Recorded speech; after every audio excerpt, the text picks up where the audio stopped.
ప్రార్థనాపరుడు పాపంలో పడడు, ప్రార్థనాపరుడు పాపపు ఉరిలో చిక్కుకోడు.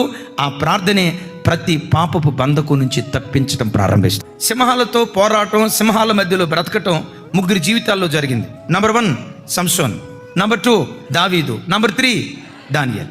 గమనించండి, ఈ 3 సింహాల మధ్యలో ఉన్నారు.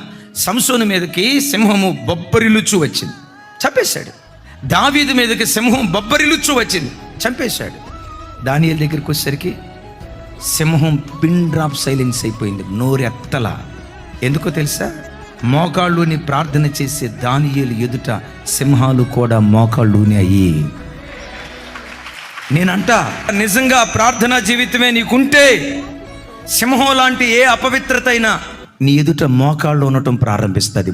నీ కృప వర్షమే నాపై కురిపించినావు, నా యందు దయ చూపి నన్ను ఘనపరచినావు.